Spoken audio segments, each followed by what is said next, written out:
What's going on, everybody? I am Winston A. Marshall, aka the Swaggy Blerd, and welcome to the Blerd Breakdown, the pop culture show for when you need to know.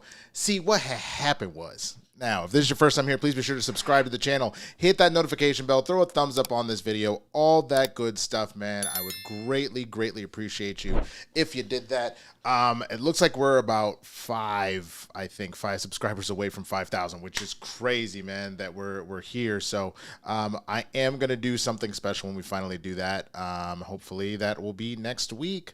But for now, what we're going to do, I'll plug a lot of the other stuff that I got going on a little bit later down the line. We got a bunch of incredible stories to get to, some that are exciting, some that are kind of terrifying, stuff all over the board. You probably saw the teaser of it on social media. And I've got to make sure that we wrap up right at 7. I actually have a screener starting at 7. Fortunately, I know they're not going to start till 7:30, so I got to haul ass as soon as we get there. So let's get right to it, man. And let's start off with that first story. Tom Holland was rushed to the hospital after a head injury on set. This is Josh Wilding reporting over at Comic Book Movie. The Sun has revealed that filming on Spider-Man Brand New Day was halted after star Tom Holland cracked his head in a fall and was treated for a concussion. Deadline has since confirmed that filming was indeed stopped on Friday due to treatment for a mild concussion. The tabloid notes a woman thought to be a stunt double was also taken to the hospital in an ambulance. However, the trade counters that by sharing comments from an inside source who stated no one else was affected during the incident. Regardless, a meeting is reportedly scheduled for today to adjust filming plans. Holland was taken to the hospital, but is set to only take a break for a few days out of precaution. Fortunately, it isn't a serious injury, but concussions do need to be closely monitored, hence these cautionary measures. The incident happened at Leavesden Studios in Watford, England, and an East of England ambulance service spokesman told The Sun, "We were called at 10:30 a.m. on Friday to attend to a patient who had sustained an injury at Leavesden Studios in Watford. An ambulance was sent to the scene, and the patient was transported to the hospital for further care." While Holland was only in costume for one day when cameras were rolling on Spider-Man Brand New Day in Glasgow, Scotland, he does perform many of his own stunts as Peter Parker, explaining what sounds like a pretty nasty fall on set. Recently, the British actor opened up about the movie's practical filmmaking. "We're really going to lean into that old school filmmaking and shoot in real locations, which is why we're starting in Glasgow and we're going to use the streets of Glasgow to build this massive set piece that we're putting together," he said. "So it's going to feel like making 2017's Spider-Man 1 again. It's been such a long time since I've done it. It's going to feel like a breath of fresh air, and I think the fans are going to be over the moon with what we're putting together," Holland added. He's since attended a charity event over the weekend, see below, and appears to be in good spirits and showing no obvious signs of injury. Shang-Chi and the Legend of the Ten Rings Helmer Destin Daniel Creighton directs Brand New Day from a script by Chris McKenna and Eric Sommers. And there was an update from Deadline that says that Spider-Man Brand New Day will pause production for a week after Tom Holland suffered the minor concussion following a stunt gone wrong, as we were just talking about. It's not possible to film around him, and work on the movie is set to resume on September 29th. Okay, great. So let's talk about this, man. I am super happy to hear that Tom is dealing with just like a temporary kind of injury and thing that's going on. I know that that's something that can be pretty terrifying in sports, in movies, and all of that. There's been plenty of examples of actors having that issue. Hell, the movie Fall Guy is completely about doing stunts and things going wrong and stuff like that. So again, I think it's awesome that actors are willing to do their own stunts. The feature that I did, I got to do my own stunt, and the funny thing is like, we'll see when the movie comes out. It looked pretty cool on camera. We got to wait and see how it turns out. But like, I am not in the shape that I used to be when I was, playing dodgeball or when I was, even younger than that and stuff. So it definitely took a toll on my body, and I was doing a lighter stunt of all stunts. Like, we didn't have the full-blown budget to have all the crazy rigs and shit. I was essentially throwing my own body onto a crash pad.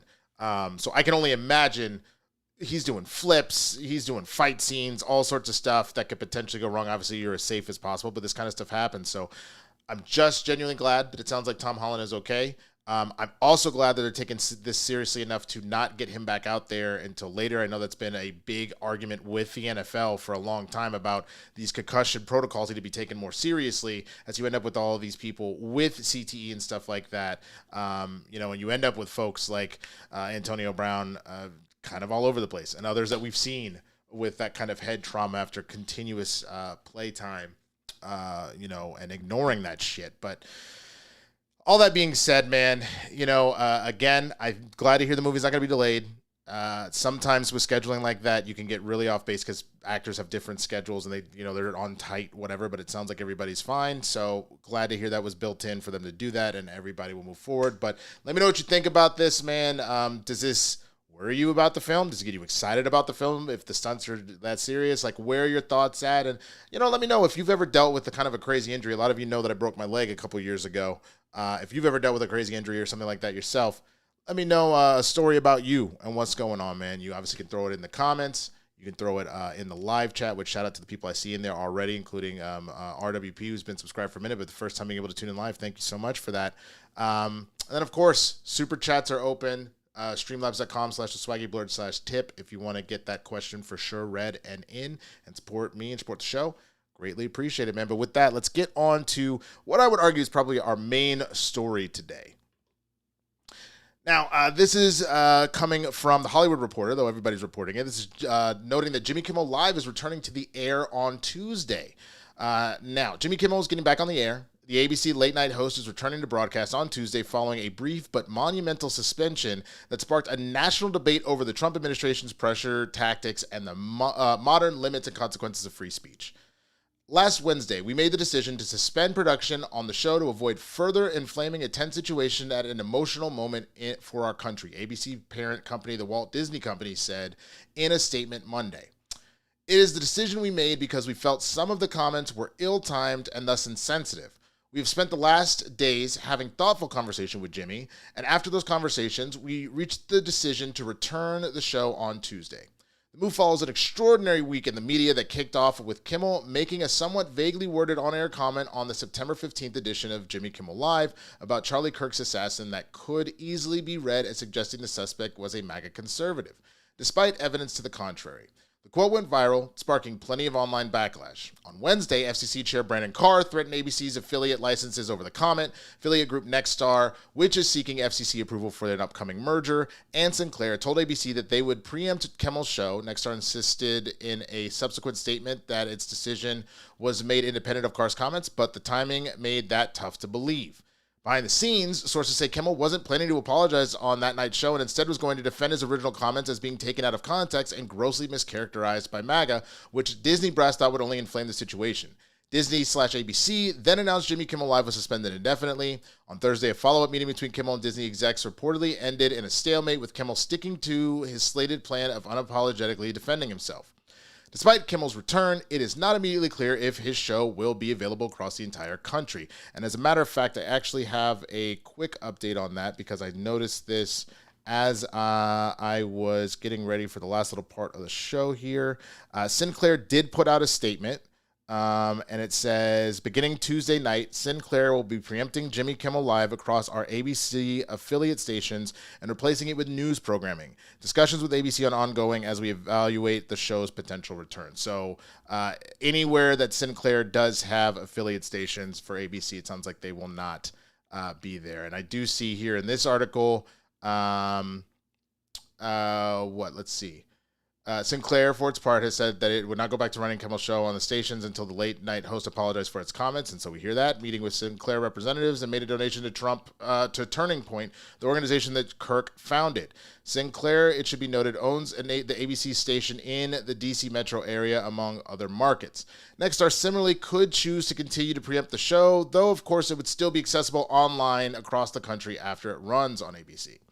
The suspension drew quick praise from President Trump and some vocal right-wing F around and find out Kimmel critics online, but few others. Instead, it sparked massive outpouring of criticism of Disney, Nexstar, and Sinclair for caving to pressure. Media pundits, politicians, Hollywood unions, celebrities, other talk show hosts, and even some Republican leaders such as Texas Senator Ted Cruz and Kentucky Senator Rand Paul condemned the series of events as a dangerous step towards networks becoming state-run media, with many framing it as a potential tipping point moment if Disney didn't reverse the decision. Some people online pledged to unsubscribe and boycott Disney subsidiaries such as Disney Plus and Hulu, which, in comments posted to Threads this morning, the longtime MCU actor who portrayed the comic book Green Giant since 2012, The Avengers, shared a report indicating Disney stock had dropped by 7% following the suspension of the late-night mainstay program. It's going down a lot further if they cancel the show, the Task Star noted. Disney does not want to be the ones that broke America. Indeed, per financial analysts, Disney's stock price did decrease after news of Kimmel's sidelining broke Wednesday, reaching a low of $112 per share compared to the previous 116 average, a drop of 3.5, not quite 7. Since then, they have slowly started to decline. I don't need to go through all the rest of these quotes, but you had everyone from Gavin Newsom to Barack Obama to Ben Stiller to Jamie Lee Curtis, Gene Smart, again, SAG-AFTRA and the WGA, and many, many others giving their 2 cents. And on Monday, the ACLU released an open letter signed by some 400 actors, writers, musicians, and filmmakers, among them including Tom Hanks, Meryl Streep, Rami Youssef, and Kerry Washington, condemning Kimmel's suspension. Okay, that is a last little bit. Kimmel's current contract, it should be noted, ends next year, and he has raised the specter of retirement in the past. Whether the suspension by ABC means that he's more likely to exit or double down and stay with the company remains to be seen. Okay, I wanted to go over all this for a couple of reasons.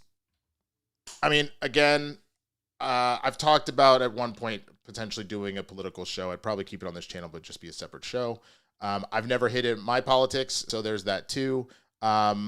And the main reason I'm doing this is because this is a pop culture show.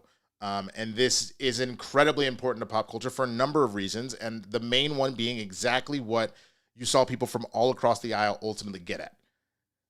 That is a direct stab at to dismantle the First Amendment.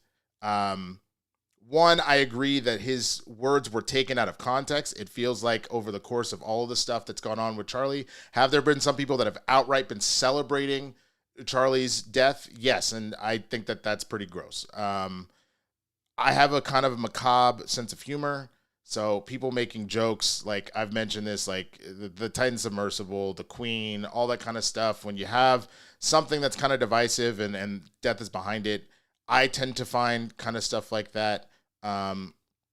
It can be amusing depending on what it is. I found a lot of the stuff with Charlie not so much. But at the same time, as mentioned, freedom of speech is something that is like said to us. Now, people love to go, well, you have freedom from speech, but not freedom from consequences. And that is true, but not when it comes to the government. When you have the head of the FCC, a government agency, straight up saying, these companies need to put a stop to Kimmel. You need to do this, you need to do that, knowing that some of these companies, so Sinclair and Nexstar and all that, are trying to do mergers so they can get more money and things like that. When you see situations where Paramount is canceling shows and all sorts of stuff, multiple networks are canceling shows because they want to get the favor of the administration so they can, again, make more money and not get punished by an administration doing shit, that is a direct slap in the face of the First Amendment, period. The idea, again, of when you had earlier Trump throwing the AP out of the press corps because they wouldn't say the Gulf of America, when the AP is really represented across world news and everywhere else still calls it the Gulf of Mexico. That is purely a Trump bullshit thing. That is a slap in the face of the First Amendment. There has been multiple attacks on the First Amendment by this administration. And again, as an actor, as a content creator, as a host myself, as a comedian, all the things that the different hats that I wear, but most importantly, as an American citizen, everybody should be talking about and be pissed off and standing against this bullshit. Even if you are directly offended, unless like the whole thing about it where we have laws that if you scream fire in a crowded theater and things like that, that is one of the rare instances where your freedom of speech doesn't work because you are then actively putting people in danger and you can be met with charges for things like that.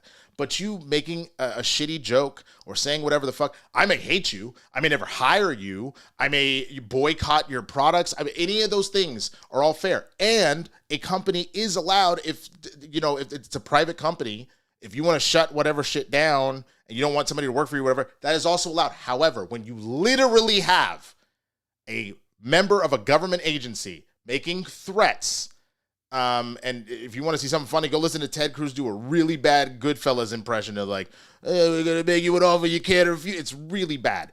But he's making a solid point. When you have somebody from the government making threats, and then it goes to literally a show being canceled, that spits in the face of everything that the Constitution is supposed to stand for. So I wanted to talk about that, because I haven't really said a whole bunch directly about Kimmel. We spoke about it for a split second on Blurs in the Hood, which is back on Wednesdays. Check it out. If you love movies, if you love TV, if you love comedy, but hell, if you love having the freedom to be able to say what you want in this country, you should be pissed off about the idea that not only is Sinclair continuing to kind of do this, and again, because the FCC was originally involved, they really have no kind of legs to stand on. But all that being said, man, I just really hope that this is the beginning of people to stand up against shit that doesn't make any fucking sense. And this doesn't make sense no matter what side of the aisle that you're on, period. So with that, let me know what you think, man. If you're feeling the same way, if you're happy to hear if Kimmel is back, if you're going to watch the show, even without Sinclair, even if you're one of the markets that they own, if you're going to go find it online, I certainly know I'm going to be watching because I'm just curious to see what's going to ultimately happen. I don't normally watch Kimmel, but this is enough for me to want to go and see what will happen. Let me know what you think in the comments. Let's go to this next story, man. James Gunn is teasing Brainiac and the Man of Tomorrow. This is also from Comic Book Movie. DC Studios co-CEO James Gunn has just shared a first look at the Man of Tomorrow script, and he appears to be teasing or even confirming the long-awaited DCU debut of Brainiac. It's hard to say what other conclusion we should draw from the vintage medical illustration of a human head's anatomy. It might be a reference to Lex Luthor's intelligence or a way of comparing his human physiology to the alien Superman. However, Brainiac would be worthy the choice of foe to bring Superman and Lex Luthor together as reluctant allies. The Superman sequel will see the latter don his green and purple war suit from the comics, with Lois Lane, Hawkgirl, Supergirl, and Peacemaker among those expected to appear in the next chapter of Gunn's Superman saga. Fans have spent years waiting to see Brainiac on the big screen. The villain has appeared in TV shows like Smallville and Krypton, but we've yet to see a worthy interpretation of one of Superman's greatest foes in theaters. If he's in Man of Tomorrow, Brainiac should pose a physical threat to the Man of Steel and an intellectual one to Lex. In the comics, Brainiac is an alien android from the planet of Kolu. Really? I didn't know. I thought he was always a Kryptonian AI, but color me wrong. From the planet Kolu with a 12th level intellect. You know what? It was probably just watching Superman the animated series and stuff like that, that was enough for me to kind of go off of, and I'm sure they simplified that. Anyway, obsessed with collecting all the knowledge in the universe, he shrinks and steals cities, including Krypton's Kandor, storing them in bottles. His abilities include superintelligence, technopathy, and shapeshifting, frequent clashing with the Justice League. He seeks to assimilate all data, often at the cost of entire civilizations, and Brainiac's relentless pursuit of knowledge and lack of empathy has cemented his status as one of DC's most dangerous threats. During a recent interview with Howard Stern, Gunn said, "It's a story about Lex Luthor and Superman having to work together to a certain degree against a much, much bigger threat. It's more complicated than that, but that's a big part of it. It's as much a Lex movie as a Superman movie. I loved working with Nicholas Hoult. I relate to the character of Lex, sadly," the filmmaker continued. "I really wanted to create something extraordinary with the two of them. I just loved the script so much." On social media, Gunn shared, "As I've said countless times, you can watch every project by itself, of course, just like you can watch Peacemaker by itself or watch Superman without seeing Creature Commandos, but Man of Tomorrow and Peacemaker Season 2 are very connected." And you can see the photo. Whoops, it's brought the wrong photo up. I apologize this whole time. That's crazy. Hold on. There you go. Damn, I'm going to have to edit that in post. That's crazy. But that is the picture right there of the script that you see hanging out on the thing. Um, First of all, I have been saying this screaming this from the mountaintops on Capes and Cows. I did it on this show earlier. I did it, I want to say, on Spill the Tequila, I've always felt that Brainiac was going to be the big bad that would bring Lex and Superman together for the exact reasons that were kind of laid out. Superman is one of the strongest, like physically strongest opponents. For Lex, someone that is actually arguably smarter than him. Lex and Brainiac kind of float back and forth as far, like, I know Lex is, I think, considered the smartest man on the planet, but I believe Brainiac is considered the smartest in the universe, just as an AI construct. I'd have to go back and check. But all that being said, I think that this is a really great villain to bring both of them together, to have to work together, even if just temporarily, if not Lex to do it long enough to try and get control of Brainiac's systems or something. Brainiac is the big bad of Superman's that we have never seen in a movie, and I think it's a damn shame, because in all of the iterations that we have seen him, I think my favorites probably include, again, Justice League Unlimited, specifically when he's kind of planted himself inside of Lex, and how crazy that is, and he's kind of molding Argus to his own whim so he can get like an Amazo body and whatnot. Him in the animated series and how great that is. He is such a menacing character that's really behind a lot of BS, and I would argue in some ways worse than Darkseid and Lex, because again, most iterations kind of have Brainiac as more of a Kryptonian AI. So this dude that kind of is also connected as part of his planet is actually just actively looking to kill him and everything that Superman loves. So I have been waiting for Brainiac way more than Ultron. Ultron is interesting, but in my opinion, nowhere as interesting as Brainiac. So I cannot wait to see what's going to happen here, and I hope that this is actually what's going on. But let me know what you think. Do you think that this is genuinely a tease for Brainiac, or do you think that skeleton picture anatomy is something completely different? You let me know what you are thinking. And let's go to our next story, man. So, I've got a story I'm going to read first, and then I'm going to do a him spoiler review. So, if you haven't seen him yet and you plan on seeing it or you don't want to be spoiled, just mute the video. And as soon as you see spoiler review go away, I'll have it up when I'm just talking. You'll know I'm done talking about it. We can move on. But I just want to give you that precursor. So, this is from TMZ. Don Benjamin says him is Jordan Peele's best. Marlon Wayans is currently going to war with critics for his new Jordan Peele-produced film, Him, and his co-star Don Benjamin is chiming in, proclaiming it to be Jordan Peele's magnum opus. TMZ caught up with Don and his wife, Leanne V, in LA with their fam on their way to soak in the gory sports thriller for themselves, which has been a wacky bag for the review writers nationwide. Don certifies Peele is a genius and even ranks Him as better than the filmmaker's debut, 2017's Get Out, which has been a crown jewel on Rotten Tomatoes since it premiered. Critics have been turning Him into ketchup, but as Marlon fiercely pointed out, several of his movies have gone on to achieve cult classic status despite not being in the Rotten Tomatoes Hall of Fame. Call Marlon whatever you want except a liar. The sixth Scary Movie is currently in the works, and fans such as Kai Cenat are still pressing him for a White Chick sequel over 20 years later. Marlon and Don's Him co-star Tyreek Withers hasn't been bothered by the reviews either, judging how he bumped and grinded with rapper Tierra Whack at the film's after party last week. Some cinema is best served for your own POV. All right, before we move on, let me pull up this post from Marlon. Give me 1 second here. Here we go. Magnify this, see if you can see it all. It's kind of hard to read. Okay, so Marlon says, just to be clear, I respect critics. Their job is to critique. I respect their work. It shapes our industry, but an opinion does not always mean it's everyone's opinion. Some movies are ahead of the curve. Innovation is not always embraced, and art is to be interpreted, and it's subjective.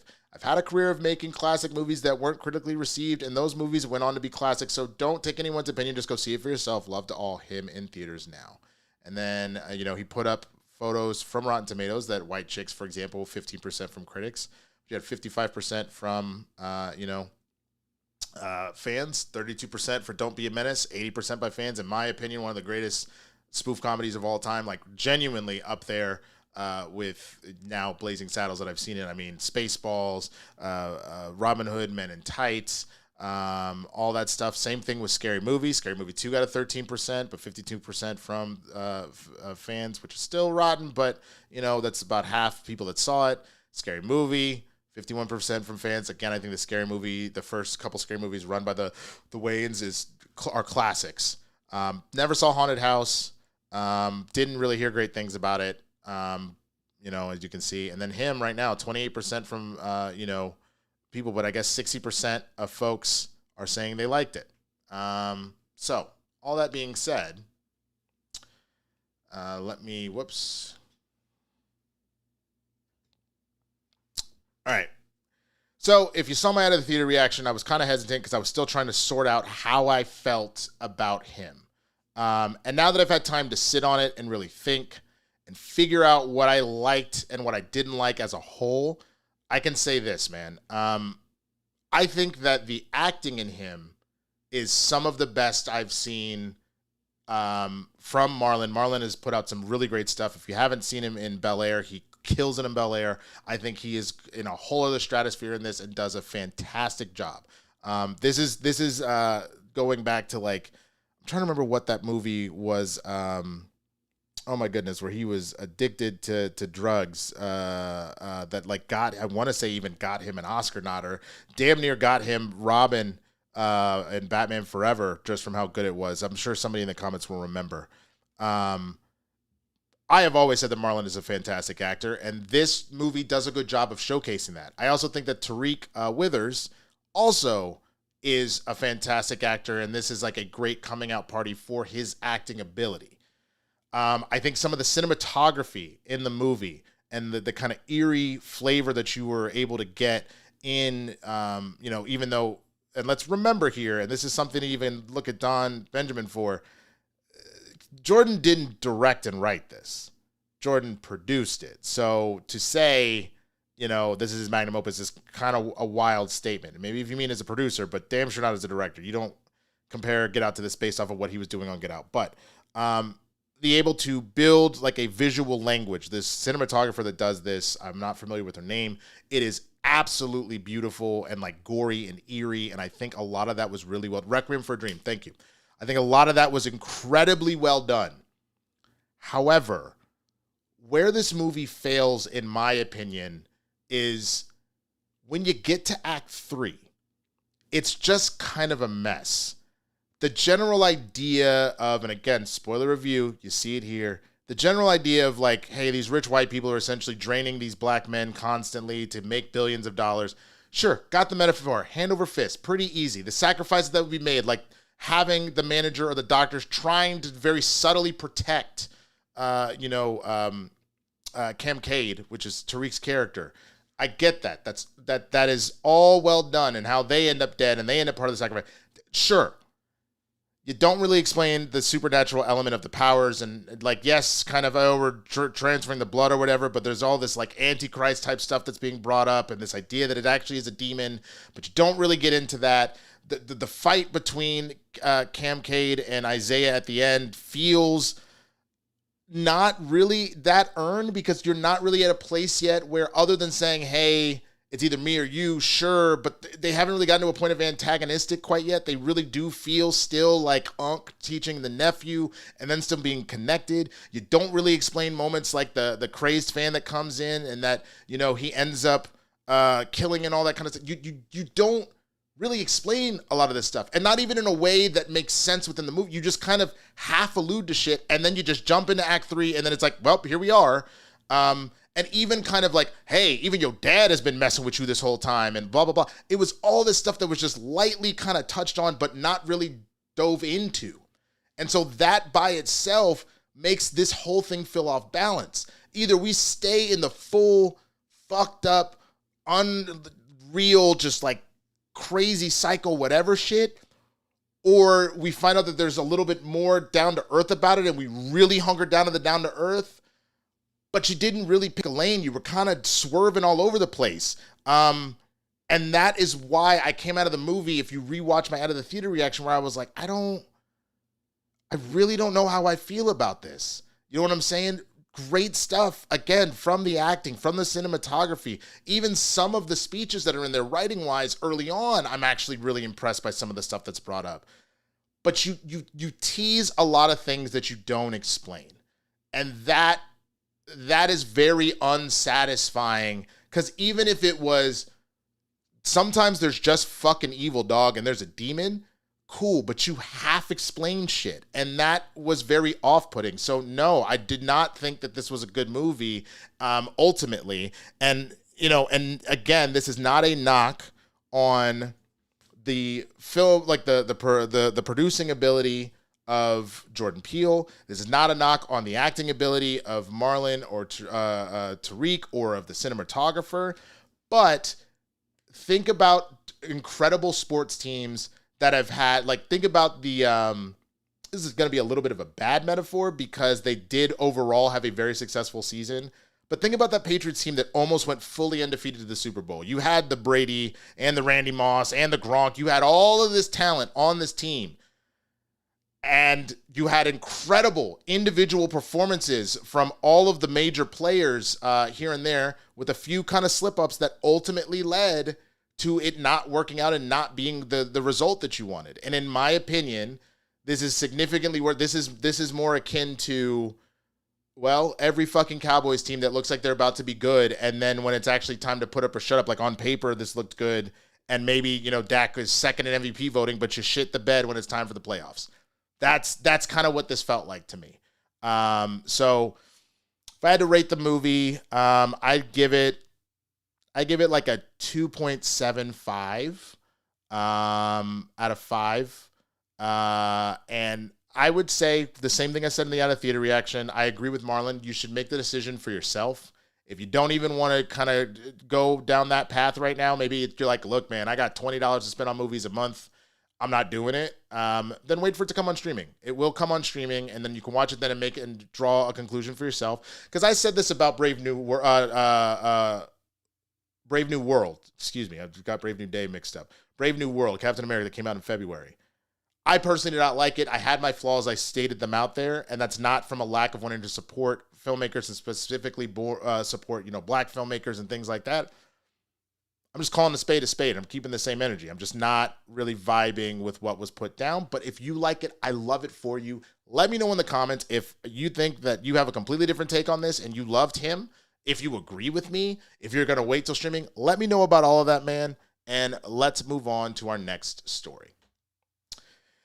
Okay, this one's kind of crazy, and we're going to do a little bit of a live reaction to this whole thing because of how crazy it is. But I'm sure a lot of you have heard now in the news that David, who's a singer who mainly got famous off of his stuff on like TikTok and things like that, but has really become like a full-blown R&B star now. Well, he is now the police haven't taken him as a suspect yet, but there was a young lady who was found dead, dismembered in the trunk of his Tesla that was abandoned in LA and taken to a towing lot, the Hollywood towing lot or whatever, right? So as all this has been going on, and people on social media have been piecing it together and becoming their own detectives and all that, and looking at all the clues that were laid there, a clip of David explaining his murderous alter ego in his music has resurfaced, and it's fucking creepy. So I'm going to give you some of the stuff that he said, but I will play the clip for you because I went to watch it and I was just like, you've got to be shitting me. We'll do a reaction to it. But this is TMZ's report. David says the music video for his most famous song brings to life an idea he had about a detective solving murders his alter ego commits, and his comparing himself to Brad Pitt in Fight Club. The singer was facing questions over his connection to the body of a teen girl found dead in his car, explaining the bloody and violent imagery in the romantic homicide music video. He says it introduces his alter ego, Itami, a name that is Japanese for pain. David sat down with Mahogany back in March to talk about the visual world he builds with his music videos, and his comments are being scrutinized now that the police say they found missing teen Celeste Rivera's decomposing in the trunk of his Tesla. He says he was writing his own anime series at one point about a detective with an alter ego that commits murders, which the detective then has to solve. David says his alter ego is basically an agent of chaos. He says the evil version would pop out at random moments like Tyler Durden in Fight Club, and he says romantic homicide allow him to express those ideas in the music video. In the interview, he says, I put that all on screen, and me and Itami had a great time just chopping it up and getting to kind of merge creative ideas on the entire thing. Dude, you've got to be fucking shitting me. David also got some interesting lyrics and animations in his Rehab music video, which was released on Celeste's 13th birthday, which is also fucked up. His alter ego cuts the arm off of a petite brunette female character after he sings, "It's too much for me to handle, white rose petals, broken hearts, and bloody sandals, bodies stacked on top of another, good undercover, too bad for each other now." Celeste's missing person poster notes she was last seen wearing Hello Kitty sandals. As the death investigation moves forward, David has not been named a suspect. He has seen his world tour go up in smoke. His label pulled all promotion for his new album, but Romantic Homicide is back on the Billboard 200 chart, and he saw his biggest day on Spotify Sunday with more than 12 million streams. So let's go to this this interview real quick so you can kind of see this. All right, here we go. Make sure you can hear this. Let me know if you can't. Step into Wix Studio. Ad. The new web creation platform built for... All right. And stuff like that. And I had the idea to kind of make this first music video introduce a character that I had been kind of ideating for a really long time. That's why you see him with the blindfold and the bloody shirt aesthetic and the bow tie. I'm really big into anime and I'm really big into manga. And I wanted to make my own manga series at one point, and I was writing a lot of poems and writing a lot of things for it. And a big part of that manga was an evil version of me. Already, bro, like, this feels like the nonsense of, like, OJ's "if I'd done it" shit. The fact that you would ever admit any of this, it's already creepy enough that the songs, I don't know if y'all have seen the music video and stuff, man, and, like, I didn't listen to it on Spotify. I do feel bad that I watched the music, but I was the music video, but I was trying to understand what we were dealing, because I'd never heard of this dude. And this dude is, it's kind of disgusting knowing what we're seeing of this story now with this young lady. But listen to more of this shit, man. Named Tommy. What's my favorite thing about Great, the another ad. I would probably say Love it. I'm not getting any of that ad shit. Damn it. Which means pain in Japanese. And he wears his blindfold, and he's basically an agent of chaos and kind of my alter ego. And the story of the manga went like I was a detective, and there was an evil version of myself that would kind of come out at random moments, kind of like Fight Club with Tyler Durden. And he would commit the crimes that I would have to solve as the detective. So like when I was as the detective, I'd be like solving murders that I'm committing myself. And it was like a cool little story. I didn't think anything would come. You didn't think anything would come of it? Like, my whole problem with this already, bro, is like there's a place where you could say, I thought of a character of two different people, or like two guys, like one guy, like to say an alternate version of myself. You were literally snitching on your crazy ass self, you stupid son of a bitch. And it's wild because, again, people a lot of times will hide in plain sight, whether it be with, music or movies or things like that, that is just absolutely just terrible and awful. And this just seems to be like another one of those scenarios, man. Like, I mean, of it, like it was in the vault for like months and months and months. And I introduced it for the first time on screen because I had the opportunity with music to kind of explore this idea further with the Romantic Homicide music video. And people were asking so many questions. I was like, yo, this is kind of fire, because like nobody would have ever heard of it if it wasn't for this music video. But Tommy was a staple of this music video. You kind of see him throughout the entire thing. He's holding the knife with the bloody thing. You get the girl who's basically like the ghost of the person that he killed. Was his first victim in the manga. You see what I'm saying? This is all so incredibly fucked up. And like, I'm just going to show you a small little bit of this, because they're obviously going to try and hit me with a copyright strike for playing the goddamn music video. So if anything, you can read the lyrics yourself. I will just show you some of the imagery, just so and I'm going to mute it so that we don't hit this. Let me just turn that so you can't hear that for a minute. Okay, look, let me mute this. Look at some of this stuff, right? So first of all, this girl looks a lot like Celeste, which I believe that's her right there. I'm sure there's another photo. Yes, that's Celeste right there. This is what Celeste looks like. This is kind of the photo that they used for her missing persons thing. But look at this. So again, look at this girl, this actress, and how much she looks like Celeste. And then all of this shit where he's, again, sitting here, got this bloody imagery of him as like this killer, like she's dead there, putting like a suitcase full of bloody knives and like packing her up and shit. Like, shit is crazy, right? Literally crazy. There is no, like, let's go back to the shit. Where the fuck? I'm just gonna say it right now, and for anybody that doesn't understand this, it's my show, so I'm gonna say it. This nigga did it. I'm gonna tell you right now, he did that shit. Kyle, thank you for the super chat. I love that came up right as I was going on a rant. I will read your super chat at the end of the thing for sure. And any streamlabs.com, streamlabs.com/swaggyblerd/tip if you'd also like to donate and get your questions in. He very much did that shit. Ain't no way that you got this intricate in what you were doing and then had the full layout in the music video and the girl looks exactly like the young lady that's missing. And it gets deeper because he's got a tattoo that says shh on his finger. This young lady apparently also had the same tattoo, and it was said that her parents were saying she was dating some boy named David before she disappeared, bro. This motherfucker is insane, all right? And obviously, the cops don't have enough to genuinely draw those lines yet to connect those dots. But hell no, like too much is lining up. So if it's not him, I'm really gonna need to see who did this and figure out where this came from and all that. I think everybody's gonna want to know before this is all said and done. But all signs are pointing to David. Now, I'm curious what you think. Are you seeing this and you're just as freaked out as everybody else is?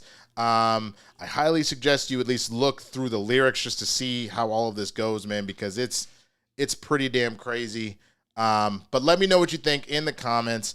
And let's go on to our last story, which is a sports update. I've got a couple of injuries and then some celebratory news in the world of sports. We've got 3 horrible injuries, season-ending injuries, for 49ers defensive end Nick Bosa, Arizona Cardinals running back James Conner, and Los Angeles Chargers running back Najee Harris are all out for the year. Bosa, the San Francisco 49ers' worst fears were confirmed Monday when tests showed the Stars' defensive end Nick Bosa suffered a torn ACL in his right knee, sources told Adam Schefter. The tear is clean, but Bosa will still require season-ending surgery, sources tell ESPN. For Bosa, this is the second season-ending ACL injury of his career. He tore his ACL in the left knee in the Week 2 win against the New York Jets in 2020. He has had a partially torn right ACL when he was a senior in high school in 2015. Bosa left Sunday's 16-15 win against the Arizona Cardinals with about a minute left in the first quarter, went to the locker room, and did not return. After the game, Coach Kyle Shanahan said the initial test of the ACL on the sideline hadn't shown a tear, but cautioned that Bosa and the team were still concerned about the possibility of serious knee injury. The results of the MRI Monday showed Bosa's initial feelings were correct. On the play in which he was hurt, Bosa was rushing Cardinals quarterback Kyler Murray from the left side and engaged with the left tackle Kelvin Beachum. When the Cardinals guard Evan Brown came over for the double team and knocked Bosa to the ground. Bosa's right knee apparently appeared to bend awkwardly as he went down, and Murray's pass fell incomplete. The 49ers will get almost $7 million in salary cap relief in 2026 because of their insurance policy for a season-ending injury, sources tell ESPN. Without Bosa, a Niners defense that has already featured 8 new Week 1 starters for 2025 will be even more dependent on young players and new additions. I do feel bad when anybody gets injured. Nick Bosa has not really hidden about how kind of shitty he is, so again, I'm not rooting for it. I'm simply just going to sip my water and say get better. So get better. I'm also a Cowboys fan, which sucks, but, I would say So I don't love the Niners. So when they see setbacks, there's that. But again, I don't wish injury on somebody, especially leg injuries. Having broke my leg, I know how that goes, how horrible that is. So I do hope you recover.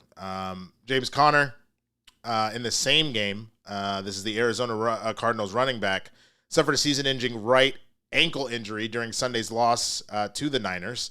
Conner was carted off the field after a 1-yard run with 12:26 remaining in the third quarter of the 16-15 victory the Niners took. The injury is considered severe and will require surgery, the sources tell ESPN on Sunday night after the game. The head coach said he didn't know the severity of the injury as a prognosis hadn't yet been made. The Cardinals are heading into a short week, hosting the Seattle Seahawks on Thursday night. Players from both teams took a knee as athletic trainers quickly attended to Conner after he went down. Players on the Cardinals bench walked onto the field to check on their captain as he was loaded onto the cart. It's one of my best friends on the team, backup running back Trey Benson said. It was like a big brother. He's like a big brother to me. My mentor, he taught me a lot of stuff here, so it was tough to watch. Quarterback Kyler Murray was visibly upset on the field when Conner was being examined. Yeah, it's unfortunate, he said after the game. Just not only because he's my teammate, I feel like that's a brother of mine. Just to see him go down like that, you never want to see that. Hold on one second, because this type font is so tiny, my eyes are straining, and it is making this uncomfortable. All right, let's try that. Oof. Okay, that's better. I'm getting old, y'all. Shit. With Conner out for the rest of the season, Benson is expected to move into the starting running back role. Imari DeMacario and Bam Knight will also serve in the backup function now. Arizona also has Michael Carter, who had 131 yards and a touchdown on 35 carries last season on the practice squad. Arizona has carried 4 running backs this season with 3 available on game day. And finally, Najee Harris. Coach Jim Harbaugh said Monday that Los Angeles Chargers running back Najee Harris has a season injury Achilles tear. Harris collapsed on a play-action play in the second quarter of the Chargers' 23-20 win over the Denver Broncos. It's unfortunate. He was really playing good, Harbaugh said. Najee will be back. I have no doubt about it. Harris, who signed as a free agent with the Chargers in March, landed on the non-football injury illness list ahead of training camp after a July 4th fireworks mishap that damaged his eye. He missed all the Chargers training camp practices but was ready for the beginning of the season. The Chargers have been increasing Harris's workload each week, and Sunday he appeared on track for his most carries and most productive game this season. He exited the game with a team-leading 6 carries for 26 rushing yards. Harris has never missed a game in his NFL career, and his durability is one reason he was attracted to the Chargers. Harris rushed for 1,000 yards in each of his first 4 seasons with the Steelers. His physical style of running is one that Harbaugh covets, and having him to start the season was crucial for the team's ceiling in 2025. It's always tough to lose a brother like that, quarterback Justin Herbert said, and I think you never want to see that from any one of your own players or an opponent, and we're wishing him the best. Chargers play the New York Giants in Week 4. All right, we'll get to the celebratory sports news in a minute. This is crazy to me for a number of reasons. The injuries happen, especially in sports, especially in football, all the time. But it feels like we're seeing even more of an epidemic of Achilles tears right now. It seems to be very high, both in basketball and football. I don't know if this is a change in of how they're being treated. I don't know if this is a dietary thing. I don't know if they're being pushed too hard. I don't know what it is, but that is really scary, especially for Najee. Like, as a running back, hopefully he will be able to get back in there and do what he needs to do. It seems a little bit harder from that particular position than maybe some of the others. They all obviously need to pump and use their legs, but the kind of heavy, like, workhorse work that they do in the quick cuts are a little bit more than others. So, I'm really curious about that. James Conner, I feel bad because, he's been kind of plagued with injuries here and there throughout his career and has, silently been one of the best running backs in the NFL, but you never hear about it because the Cardinals don't remain very good and because of the constant injuries. So you see that. And then to see 2 ACL tears in Bosa and in Conner in the same game, not far apart from each other. One, it makes you wonder if there's anything going on with that field at all. But just a lot of stuff all over the place, man. So I think the main thing that I will say above all else, like I said, I don't wish any injuries upon anybody. I really hope that all of you are doing what you can to take care of yourself physically, like working out constantly, eating right, all that kind of stuff, because you never know when this type of stuff can go down. And I just send healing energy to all of these players and anybody else that was injured in the NFL weekend this weekend as this continues to go on. And if you play fantasy football, I mean, a big thing to keep in mind, at least for the Cardinals, Trey Benson is available in a lot of leagues. I fortunately picked him up just as a potential backup running back later down the line because he was getting more touch time. So definitely he's a very good player. Just something to consider for anybody on the fantasy side of things. But let me know what you think in the comments. And let's get to this last good celebratory sports story. A'ja Wilson, the GOAT herself, has been crowned MVP for the 4th time. Now, as the talent around the WNBA improves, the Las Vegas Aces center A'ja Wilson keeps raising her level. That's how Becky Hammon sees it. But one thing concerns the Aces coach when it comes to Wilson's chances to keep adding to the 4 league MVP awards she's earned. I just don't want people to keep moving the bar on A'ja, Hammon told ESPN. And if you've got voting fatigue, you shouldn't be voting. I don't let someone who plays tired keep playing. They've got to come out of the game. I'm like, don't get tired of A'ja because what you're watching is amazing. Voter fatigue didn't affect Wilson this season. She received 51 of 72 first-place votes in MVP, earning an MVP. Wilson has now won the MVP award in half of her 8 WNBA seasons.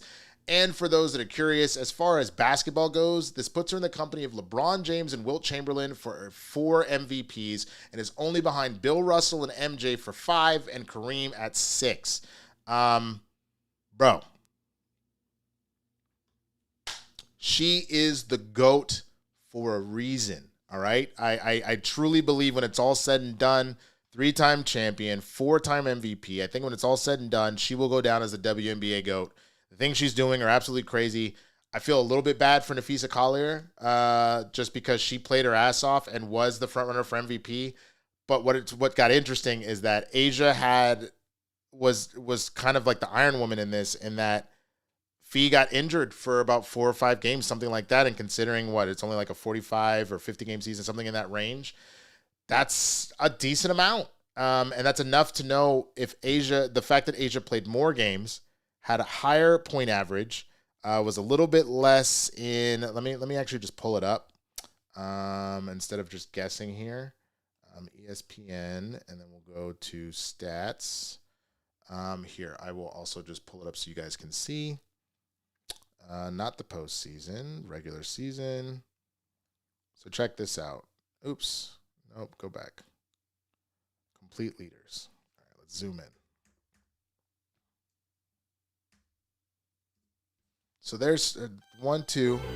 Yo, shout out Kyle. Appreciate you.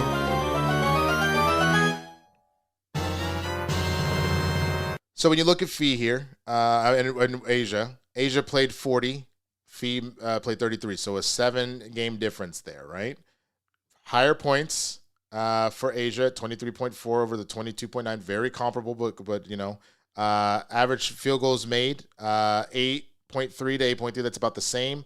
Slightly less field goal percentage of 50.5 to Fee's 53, 11.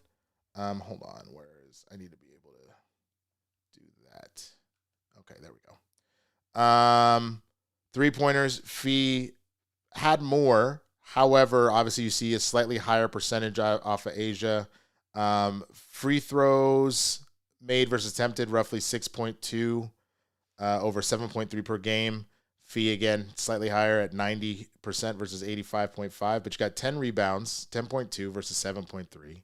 About equal in assists, about equal in steals, more blocks, you know what I'm saying? And then about comparable in turnovers. So more games, better in a number of numbers, willed her team that was not doing super great for a while,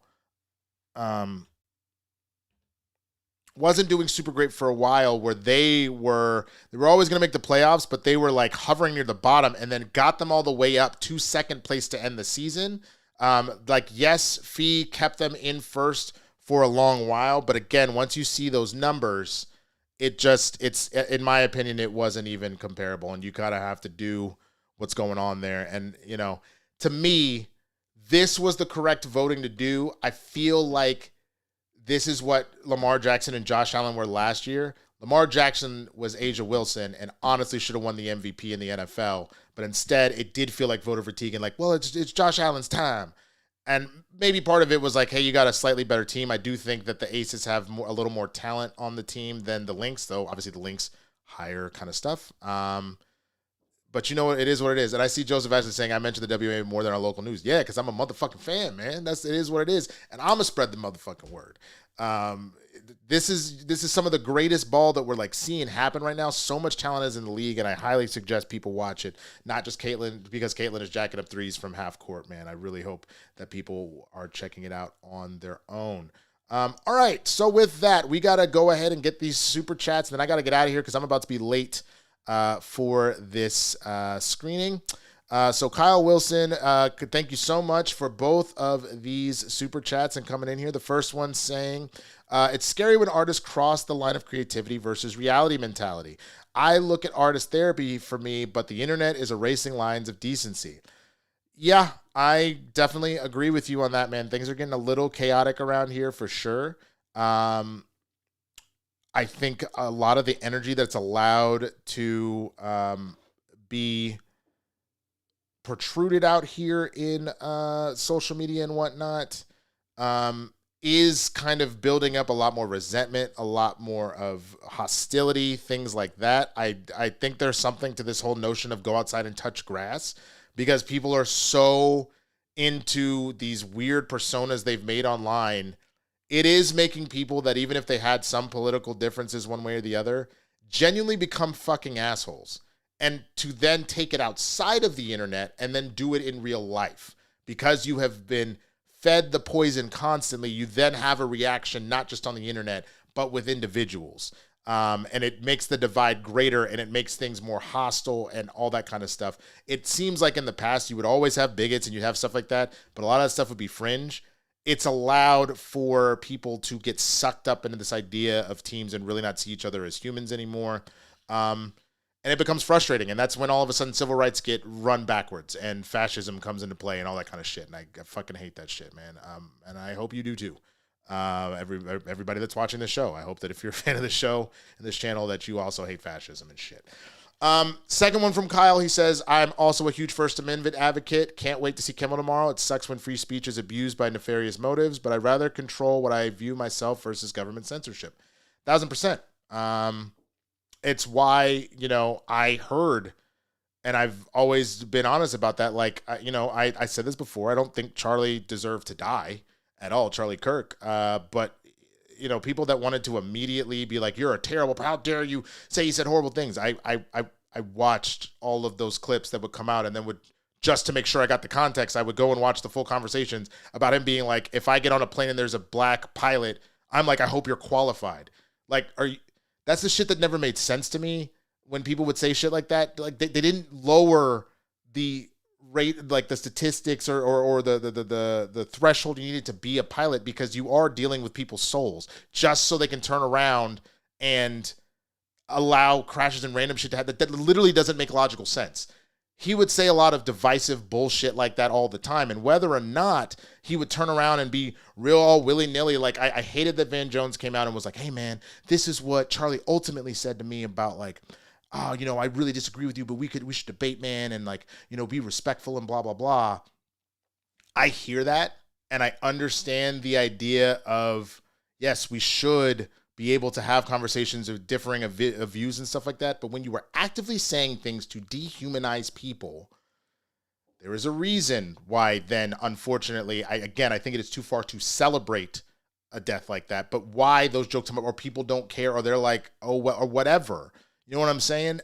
It is going to come from a place that when you continue to browbeat somebody over and over and over and over and over again with your words, that if all of a sudden they don't care because you've been talking to them like they're not human, that they might shut off whatever humanity they have one way or the other. I again do not think that any violence needs to come to anybody on that or stuff like that, but I get where the disconnect ends up happening one way or the other. And I say this to everybody, period, no matter what issue or cause that you're having on. If you have problems with people, for sure, call them out for their shit and things like that. Remember that you are talking to another human being as far as that shit goes, because the more you dehumanize other people, that is genuinely when things become not only just ugly, they can get really bad really fast. All right? So if what you need to do is disconnect from the internet or from those people, remove them from your life so that you know it's separated, that is one thing.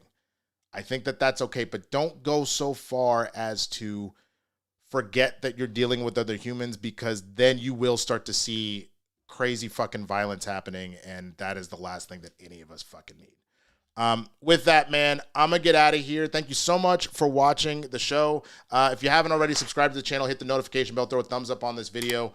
It helps with the algorithm. Some of the other amazing stuff that I've got going on. Tomorrow, I'll be on Spill the Tequila with John Roca over on the John Roca channel. On Wednesday, Blerd's in the Hood. We are back. YouTube.com/Blerd's in the Hood. Myself and Jay Washington. You know, anybody that's in the neighborhood is aware of all that shit, man. It is what it is.